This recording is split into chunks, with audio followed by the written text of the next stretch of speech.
അടുത്ത Shri K D Prasenan, അങ്ങേക്ക് 8 minute. Sir, ഈ ധനാഭ്യർത്ഥനകളെല്ലാം ഞാൻ പിന്തുണയ്ക്കുക. ഇന്ത്യയിലെ ശരാശരി സംസ്ഥാന പദവിയിൽ നിന്ന് നമ്പർ 1 പദവിയിലേക്ക് ഓടിക്കയറിയ കേരളം രാജ്യത്തിലെ 1-ാം പാതയിൽ നിന്ന് അന്താരാഷ്ട്ര തലത്തിലെ ആകാശപാതയിലേക്ക് കുതിക്കാനുള്ള തയ്യാറെടുപ്പിലാണ്. ആ സമയത്താണ് ഈ കേരളത്തിൻ്റെ ടേക്ക് ഓഫിനെ തടയുമെന്ന് പ്രതിപക്ഷ കസേരകളിൽ ഇരിക്കുന്നവർ പറയുന്നത് അതിനുവേണ്ടി പരിശ്രമിക്കും. ഇവരുടെ ഭാവി എന്തായിരിക്കും എന്നത് ഒരു ജ്യോത്സ്യനൊന്നുമല്ല അതിരുന്നിട്ടും എനിക്ക് വേണമെങ്കിൽ പറയാൻ പറ്റും. ഏതാണ്ട് ടോറസ് ലോറി പാഞ്ഞു വരുമ്പോൾ മസിൽ പിടിച്ച് തടുക്കാൻ നോക്കുന്ന തവളയുടെ ഗതിയായിരിക്കും ഈ UDFൻ്റെ ഗതി എന്ന് ഞാൻ പ്രവചിക്കുക.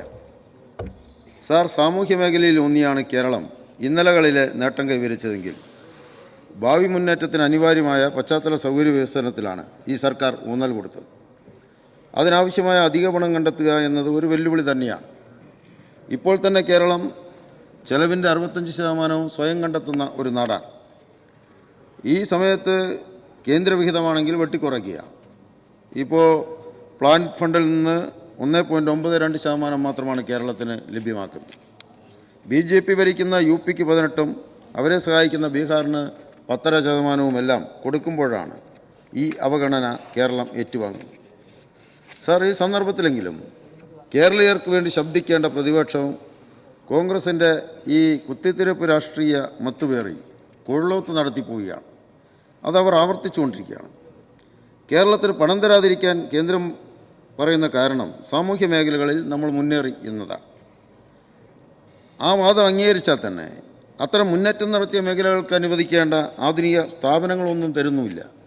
അതിൽ ഏറ്റവും പ്രധാനപ്പെട്ടാണ് ആരോഗ്യ മേഖലയിൽ എയിംസ് എന്ന നമ്മുടെ ദീർഘകാലത്തെ ആവശ്യം. അത് നമുക്ക് തരുന്നില്ല. ആരോഗ്യ മേഖലയിൽ പിച്ചവെച്ച് നടക്കാനുള്ള ആരോഗ്യം പോലും നേടാത്ത നിരവധി സംസ്ഥാനങ്ങൾക്ക് എയിംസ് ഇതേ കേന്ദ്രം അനുവദിക്കുകയാണ്. ഇത്തരം കേന്ദ്രധിക്കാരത്തെ ചോദ്യം ചെയ്യാൻ ചെന്നിത്തലയിലും പറവൂരുമൊന്നും ആരും ഉണ്ടാവില്ല എക്കാലവും എന്ന വിചാരമാണ് അവർക്കുള്ളത്.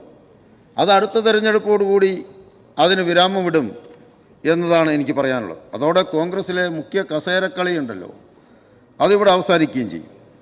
സാർ, കോൺഗ്രസിലെയും UDFിലെയും ആഭ്യന്തര സമാധാനത്തിന് സഹായിക്കുന്ന വൈരുദ്ധ്യാത്മിക ഭൗതികവാദത്തിൻ്റെ കേരളത്തിലെ പ്രയോഗശാസ്ത്രമാണ് LDF സർക്കാരിൻ്റെ നടപടികളെന്ന് തത്വചിന്തകർ നാളെ വിധിയെഴുതാൻ സാധ്യതയുണ്ട് എന്നാണ് എനിക്ക് തോന്നുന്നത്. സാർ, ആര് സഹായിച്ചില്ലെങ്കിലും കേരളീയരെ അനാഥരാക്കില്ലെന്ന പ്രഖ്യാപനവുമായി പിണറായി സർക്കാർ മുന്നേറുകയാണ്. ആഭ്യന്തര വരുമാനത്തിൽ ചരിത്ര നേട്ടം കൈവരിക്കാൻ ഈ സർക്കാരിനെ സഹായിച്ച ജനങ്ങളിലാണ് നമ്മുടെ പ്രതീക്ഷ. ആ ആത്മവിശ്വാസത്തിലാണ് ഈ ഗവൺമെൻറ് മുന്നോട്ട് പോകുന്നത്. 2022-23 സംസ്ഥാനത്തിൻ്റെ തനത് നികുതി വരുമാനം 71,968 കോടിയിലധികം രൂപയായിരുന്നു. 23-24 അത് 74,329 കോടിയായി. ഈ വളർച്ചയിൽ പ്രധാന പങ്ക് വഹിച്ചത് സ്റ്റേറ്റ് GST ആണ്. ആകെ നികുതി വരവിൻ്റെ 41.12% ഈ ഇനത്തിലാണ്. വിൽപ്പന നികുതി ഇനത്തിൽ 37.25% വരവും കേരളത്തിലുണ്ടായി.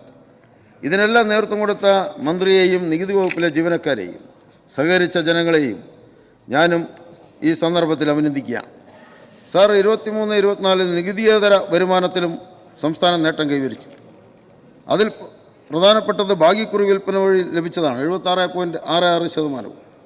ഈ അനുഭവത്തിൻ്റെ അടിസ്ഥാനത്തിൽ 25-26 ബജറ്റിൽ മന്ത്രി പ്രഖ്യാപിക്കുന്നത് 72.6% നമ്മുടെ കേരളത്തിൻ്റെ തനത് വരുമാനമായി നമ്മൾ കണക്ക് കൂട്ടുന്നു എന്നാണ്. കേന്ദ്രത്തിൽ നിന്ന് വലിയ പ്രതീക്ഷ വേണ്ട എന്നാണ്. മറ്റ് സംസ്ഥാനങ്ങൾക്ക് ശരാശരി 42% കൊടുക്കുന്ന കേന്ദ്രം നമുക്ക് 27% താഴെയാണ് ഇപ്പോൾ തരാൻ നിൽക്കുന്നത്. ഇത്തരത്തിലുള്ള കേരള വിരുദ്ധ ആസൂത്രണ ആക്രമണമാണ് കേന്ദ്രം നടത്തുന്നത്. അപ്പോഴും കേന്ദ്രത്തിനെതിരെ കിടന്നെങ്കിലും ഒന്ന് മൂളാൻ തയ്യാറാവാത്ത പ്രതിപക്ഷം കേന്ദ്രത്തിൻ്റെ വികസന കുതിപ്പിനെ നോക്കി കൂവി വിളിക്കുക. ഇത് കാണുമ്പോൾ എനിക്ക് ഓർമ്മ വരുന്നത് ആകാശത്ത് വിടരുന്ന പൂർണ്ണചന്ദ്രനെ നോക്കി ഓരിയിടുന്ന ചില തെരുവ് ജീവികളെയാണ് എനിക്ക് ഓർമ്മ വരുന്നത്. സാർ, ഭവന നിർമ്മാണ മേഖലയിലും ടൂറിസം മേഖലയിലും പൊതുമരാമത്ത് മേഖലയിലും നേടിയെടുത്ത വിസ്മയകരമായ മുന്നേറ്റം തുടരുന്നതിന് ആവശ്യമായി വരുന്ന അധിക ധനപിന്തുണ ഉറപ്പാക്കുന്നതിന് നമുക്ക് കഴിയണം. 5 ലക്ഷം പേർക്ക് വീട് കൊടുത്ത ലൈഫിൻ്റെ മുന്നേറ്റം മാത്രമല്ല, സംസ്ഥാന ഭവന നിർമ്മാണ ബോർഡിൻ്റെ ഗൃഹശ്രീ ഭവന പദ്ധതി, ഹോം സ്റ്റേസ് പദ്ധതി, കേരള മെഡിക്കൽ കോളേജുകൾക്ക് സമീപമുള്ള ആശ്വാസ വാടക ഭവന പദ്ധതി, തൻ്റെ ഇടം എന്ന സാമൂഹ്യ പ്രതിബദ്ധതയാർന്ന ഭവന പദ്ധതി, ഇങ്ങനെ ഒട്ടേറെ ഭവന പദ്ധതികൾ. 1,00,000 വീട് ഒറ്റ വീടാക്കാനുള്ള പദ്ധതി പ്രഖ്യാപിച്ചിട്ടുണ്ട്. അത് അടിയന്തരമായി ഏറ്റെടുത്ത് ഉറപ്പിക്കേണ്ടതാണ്. പൊതുമരാമത്ത് ടൂറിസം മേഖലകളിൽ നടത്തുന്ന ശരവേഗതയിലായിരുന്ന കുതിപ്പിന് മുൻപിൽ പ്രതിപക്ഷം പോലും വാവുപുളച്ച് അന്തം വിട്ട് നിൽക്കുകയാണ് sir. Palakkad Kozhikode greenfield highway നിർമ്മാണം പൂർത്തീകരണ ഘട്ടത്തിലാണ്. 4 മണിക്കൂറിലധികം സമയം ആവശ്യമായി വരുന്ന കോഴിക്കോട് യാത്ര 1.5 മണിക്കൂറായി ചുരുങ്ങുന്നതിന് പാലക്കാട്ടുകാർക്കുള്ള സന്തോഷം ഈ സഭയിൽ ഞാൻ പങ്കുവയ്ക്കുകയാണ്.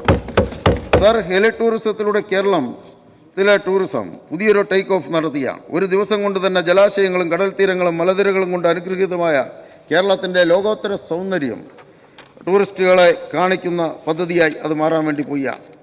കഴിഞ്ഞ വർഷം ഏതാണ്ട് 2.5 കോടി സഞ്ചാരികളെ ആകർഷിച്ച ലോക ഭൂപടത്തിലെ അപൂർവ സ്ഥലങ്ങളിലൊന്നായി കേരളം മാറിയിരിക്കുകയാണ്. ലക്ഷക്കണക്കിന് മനുഷ്യർക്ക് ജീവിതമാർഗമായി മാറിയ കേരള ടൂറിസം നമ്മുടെ സമ്പദ് വ്യവസ്ഥയിലേക്ക് ഏറ്റവും കൂടുതൽ സംഭാവന നേടിത്തരുന്ന വ്യവസായമായി കൂടി പരിണമിച്ചു കഴിഞ്ഞിരിക്കുക.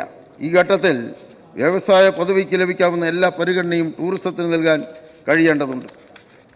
സാർ, പറഞ്ഞാൽ തീരാത്ത സർക്കാരിൻ്റെ നേട്ടങ്ങൾ ആവർത്തിക്കാൻ ഒത്തുതീർപ്പുകളില്ലാത്ത വികസന പദ്ധതികളുമായി മുന്നേറുന്ന എൽ ഡി എഫിനെ എത്ര കുതന്ത്രങ്ങൾ മെനഞ്ഞ് തകർക്കാൻ ശ്രമിച്ചാലും അത് നടക്കാൻ വേണ്ടി പോകുന്നില്ല എന്നിവരോട് ഞാൻ ഓർമ്മപ്പെടുത്തിയ. സാർ, അതിൻ്റെ കാരണം ജനങ്ങളുടെ പിന്തുണയുള്ള പക്ഷമാണ് ഈ ഭരണപക്ഷം എന്നതാണ്. അത്രയധികം ജനങ്ങളെയാണ്, ലക്ഷക്കണക്കിന് ജനങ്ങൾക്ക് ഭൂമി കൊടുത്ത ഒരു ഗവൺമെൻറ് 3,30,114 പേർക്ക് പട്ടയ വിതരണം നടത്തി. ഇങ്ങനെ ഒരുപാട് പേർക്ക് വീട് കൊടുത്തു, വിവിധ പദ്ധതികൾ. അതെല്ലാം ഞങ്ങളെ ജനപക്ഷ ഗവൺമെൻറ്റാക്കി മാറ്റി. സാർ, ഞങ്ങൾ ഇടതുപക്ഷം മാനവികതയും മതനിരപേക്ഷതയും മുറുകെ പിടിക്കുന്നവരാണ്. സാർ, ഞങ്ങൾ ഇടതുപക്ഷം അവരെൻ്റെ വാക്കുകൾ സംഗീതം പോലെ ആസ്വദിക്കാൻ കഴിയുന്ന മാനവരാശിയെ സൃഷ്ടിക്കാൻ പോരാടുന്നവർക്കൊപ്പം നിലയുറപ്പിക്കുന്നവരാണ്. സാർ, ഞങ്ങൾ ഇടതുപക്ഷം പിറന്ന മണ്ണിൽ മരിച്ചു വീഴും വരെ മാനവമോചന പോരാട്ടത്തിൽ ഉറച്ചു നിൽക്കുന്നവരാണ്. സാർ, ഞങ്ങൾ ഇടതുപക്ഷം ഇന്നത്തെ മുതലാളിത്ത ചൂഷണ വ്യവസ്ഥിതിക്കെതിരെ സോഷ്യലിസത്തിൻ്റെ ബദലുകളെ ശക്തിപ്പെടുത്താൻ ശബ്ദിക്കുന്നവരാണ്. സാർ, ഞങ്ങൾ ഇടതുപക്ഷം ഈ കേരളത്തിലെ നന്മയെ സൃഷ്ടിക്കാനും നിലനിർത്താനും പോരടിച്ച് കയറിയവരാണ്.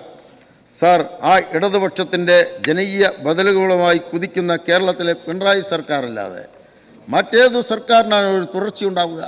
3ാം വരവിനെ കുറിച്ച് നിങ്ങൾ ആശങ്കപ്പെടേണ്ടതില്ല.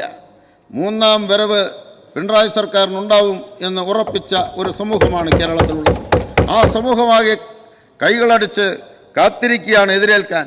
ആ കരഘോഷത്തോടുകൂടി കേരളത്തിലെ പിണറായി സർക്കാരിൻ്റെ 3ാം വരവിന് കാത്തിരിക്കുന്ന കേരളീയർക്കൊപ്പം ഐക്യദാർഢ്യം പ്രകടിപ്പിച്ചുകൊണ്ട് ഞാൻ എൻ്റെ വാക്കുകൾ ചുരുക്കുകയാണ്.